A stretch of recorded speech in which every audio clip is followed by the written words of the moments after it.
ಗಣೇಶ ಚತುರ್ಥಿ ದಿನ ಈ ದಿಕ್ಕಿಗೆ ಮುಖ ಹಾಕಿ ಕುಳಿತು ಊಟ ಮಾಡಿ. ವರ್ಷವಿಡೀ 1 ರೂಪಾಯಿಯೂ ಸಾಲವಾಗಲ್ಲ. ದುಡಿದ ಹಣವೆಲ್ಲ ಉಳಿತಾಯವಾಗುವುದು. ಇಂದಿನ ಆಧುನಿಕ ಯುಗದಲ್ಲೂ ವಾಸ್ತುಶಾಸ್ತ್ರಕ್ಕೆ ಹೆಚ್ಚಿನ ಮಹತ್ವವಿದೆ. ಅನೇಕ ಜನರು ಕೆಲವು ಶುಭ ಕಾರ್ಯಗಳನ್ನು ಮಾಡಲು, ಮನೆಯನ್ನು ಕಟ್ಟಲು ವಾಸ್ತುಶಾಸ್ತ್ರವನ್ನು ಅನುಸರಿಸಿ ತಮ್ಮ ಕೆಲಸವನ್ನು ಪ್ರಾರಂಭಿಸುತ್ತಾರೆ. ವಾಸ್ತುಶಾಸ್ತ್ರದ ಪ್ರಕಾರ ಪ್ರತಿ ದಿಕ್ಕಿಗೆ ಬೇರೆ ಬೇರೆ ಮಹತ್ವವಿದೆ ಎಂದು ಹಲವರು ನಂಬುತ್ತಾರೆ.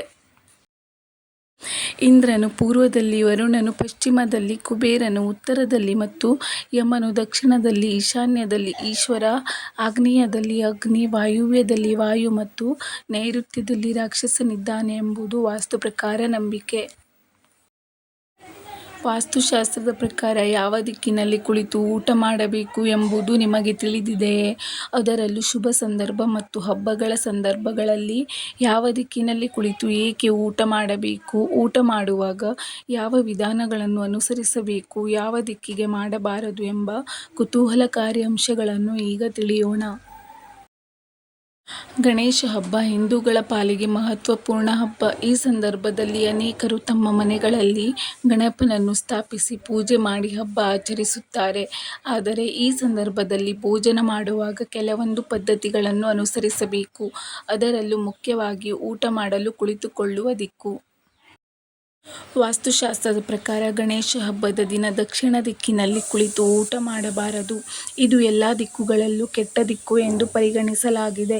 ಇಲ್ಲಿ ಯಮಧರ್ಮರಾಜ ನೆಲೆಸಿರುತ್ತಾನೆ ಎಂದು ಹೇಳಲಾಗುತ್ತದೆ. ವಾಸ್ತುಶಾಸ್ತ್ರದ ಪ್ರಕಾರ ಉತ್ತರ ದಿಕ್ಕಿಗೆ ಕುಳಿತು ಊಟ ಮಾಡಿದರೆ ಆದಾಯ ಮತ್ತು ಬುದ್ಧಿಶಕ್ತಿ ಹೆಚ್ಚುತ್ತದೆ.